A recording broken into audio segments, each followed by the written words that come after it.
ಜೈಘರ ಕೋಟೆ. ಈ ಕೋಟೆಯು ಅರಾವಳಿ ಪರ್ವತ ಶ್ರೇಣಿಯ ಶಿಖರಗಳಲ್ಲಿ ಒಂದು. ಈ ಕೋಟೆಯನ್ನ ಅರಾವಳಿಯ ಶ್ರೇಣಿಯ ಹದ್ದುಗಳ ಬೆಟ್ಟ ಎಂದೇ ಕರೆಯಲಾಗುತ್ತದೆ. ಇದು ಭಾರತದ ರಾಜಸ್ಥಾನದ ಜೈಪುರದಲ್ಲಿ ಕಂಡುಬರುತ್ತದೆ. ಜೈಗಢ್ ಕೋಟೆಯು ಒರಟಾದ ಮತ್ತು ರಚನಾತ್ಮಕ ವಿನ್ಯಾಸದಲ್ಲಿ ಅಮೇರ್ ಕೋಟೆಯಂತೆ ಕಾಣುತ್ತದೆ. ವಿಕ್ಟರಿ ಫೋರ್ಟ್ ಎಂದು ಕೂಡ ಈ ಕೋಟೆಯನ್ನ ಕರೆಯಲಾಗುತ್ತದೆ. ಈ ಕೋಟೆಯು ಜೈವಾನ್ ಎಂಬ ಹೆಸರಿನ ಫಿಂಗರಿಯನ್ನ ಹೊಂದಿದೆ. ಇದನ್ನ ಕೋಟೆಯ ಆವರಣದಲ್ಲಿ ತಯಾರಿಸಲಾಗಿದೆ. ಜೈಗಢ್ ಕೋಟೆ ಮತ್ತು ಅಮೇರ್ ಕೋಟೆಗಳು ಭೂಗತ ಮಾರ್ಗಗಳ ಮೂಲಕ ಸಂಪರ್ಕ ಹೊಂದಿದ ಒಂದು ಸಂಕೀರ್ಣವೆಂದು ಪರಿಗಣಿಸಲಾಗಿದೆ. ಜೈಗಢ್ ಕೋಟೆಯು ಅಮೇರ್ ಕೋಟೆಯಿಂದ ಸುಮಾರು 400 ಮೀಟರ್ ಎತ್ತರದಲ್ಲಿದೆ. ಇದು ಅರಾವಳಿ ಬೆಟ್ಟಗಳು ಮತ್ತು ಕೆಳಗಿನ ಅಮೇರ್ ಕೋಟೆಯ ಅತ್ಯುತ್ತಮ ನೋಟವನ್ನು ಒದಗಿಸುತ್ತದೆ. ಕೋಟೆಯು ಜೈಪುರ ನಗರದಿಂದ 10 ಕಿಲೋಮೀಟರ್ ದೂರದಲ್ಲಿದೆ. ಇದು ಜೈಪುರ ದೆಹಲಿ ಹೆದ್ದಾರಿಯಿಂದ ಒಂದು ಸಣ್ಣ ತಿರುವಿನ ಮೇಲೆ ನಿಂತಿದೆ. ಅಮೇರ್ ಫೋರ್ಟ್ನಿಂದ ಕಡಿದಾದ ಬೆಟ್ಟದ ಹಾದಿಯಲ್ಲಿ ಸ್ವಲ್ಪ ಆರೋಹಣದ ಮೂಲಕ ಇದನ್ನ ತಲುಪಬಹುದಾಗಿದೆ. ಅಮೇರನ್ನ ಪ್ರಾಚೀನ ಮತ್ತು ಮಧ್ಯಕಾಲೀನ ಅವಧಿಯಲ್ಲಿ ದುಂದರ್ ಎಂದು ಕರೆಯಲಾಗುತ್ತಿತ್ತು. ಇದು ಅರಮನೆಗಿಂತ ಹೆಚ್ಚಾಗಿ ಮುಖ್ಯವಾದ ರಕ್ಷಣಾತ್ಮಕ ರಚನೆಯಾಗಿದೆ. ಕೋಟೆಯು 2 ರಚನೆಗಳ ಸರಣಿಯನ್ನ ಹೊಂದಿದೆ. ಈ 2 ಸರಣಿಗಳು ಪರಸ್ಪರ ಸಂಬಂಧವನ್ನ ಹೊಂದಿದೆ. ಜೈಗಢ್ ಕೋಟೆಯು ಕೆಂಪು ಮರಳುಗಲ್ಲಿನಲ್ಲಿ ಕಟ್ಟಲ್ಪಟ್ಟಿದೆ ಹಾಗೂ ದಪ್ಪ ಗೋಡೆಯಿಂದ ಹೆಚ್ಚು ಭದ್ರವಾಗಿದೆ. ಈ ಕೋಟೆಯು 3 ಕಿಲೋಮೀಟರ್ ಉದ್ದವನ್ನ ಹೊಂದಿದೆ ಹಾಗೂ 1 ಕಿಲೋಮೀಟರ್ ಅಗಲವನ್ನ ಹೊಂದಿದೆ. ಇದರ ಅಗಲವು ಲೇಔಟ್ ಯೋಜನೆಯಲ್ಲಿ ಹರಡಿದೆ. ಈ ಕೋಟೆಯು ಪ್ರಭಾವಶಾಲಿ ಚದರ ಉದ್ಯಾನವನವನ್ನ ಹೊಂದಿದೆ.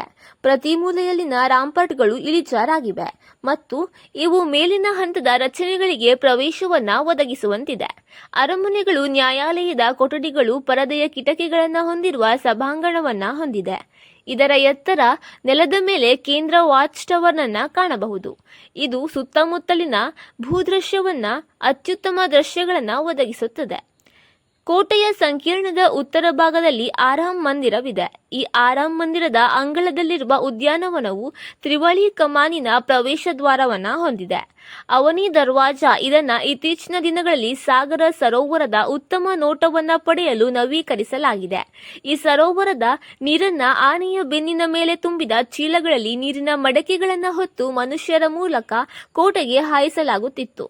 ಟ್ರಿಪಲ್ ಕಮಾನಿನ ಗೇಟ್ವೇಯನ್ನ ಕಾಣಬಹುದಾಗಿದೆ. ಅದರ ಮೇಲೆ ಕೋಟೆಯ ಗೋಡೆಗಳೊಂದಿಗೆ ಕೆಂಪು ಮತ್ತು ಹಳದಿ ಬಣ್ಣವನ್ನ ಚಿತ್ರೀಕರಿಸಲಾಗಿದೆ.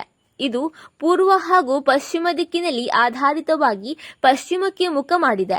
ವಾಸ್ತುಶಿಲ್ಪದ ವೈಶಿಷ್ಟ್ಯಗಳು ಇಂಡೋ ಪರ್ಷಿಯನ್ ಶೈಲಿಯ ಸೈಕ್ಲೋಪಿಯನ್ ಗೋಡೆಗಳನ್ನು ಧರಿಸಿರುವ ಕಲ್ಲಿನಿಂದ ನಿರ್ಮಿಸಲಾಗಿದೆ. ಸುಣ್ಣದ ಗಾರೆಯಿಂದ ಪ್ಲಾಸ್ಟಿಡ್ ಮಾಡಲಾಗಿದೆ. ಈ ಗೋಡೆಯ ಆವರಣದಲ್ಲಿ 2 ದೇವಾಲಯಗಳಿವೆ. ಒಂದು 10ನೇ ಶತಮಾನದ ರಾಮಹರಿಹರ ದೇವಾಲಯ, ಇನ್ನೊಂದು 12ನೇ ಶತಮಾನದ ವಿಂಟೇಜ್ ಕಾಲಭೈರವ ದೇವಾಲಯವಾಗಿದೆ. ಅರಾವಳಿ ಜಲಾನಯನ ಪ್ರದೇಶದಲ್ಲಿ ನೀರು ಕೊಯ್ಲು ರಚನೆಯನ್ನ ರಚಿಸಲಾಗಿದೆ ಮತ್ತು ಕೋಟೆ ಪಶ್ಚಿಮ ಭಾಗದಲ್ಲಿ ಕಾಲುವೆಗಳಿವೆ. ಇಲ್ಲಿಂದ 4 ಕಿಲೋಮೀಟರ್ ದೂರದಿಂದ ನೀರನ್ನ ಸಾಗಿಸುವ ಮೂಲಕ ಕೋಟೆಯಲ್ಲಿ ನೀರನ್ನ ಸರಬರಾಜು ಸೌಲಭ್ಯಗಳನ್ನು ಪೂರೈಸಲಾಗುತ್ತದೆ.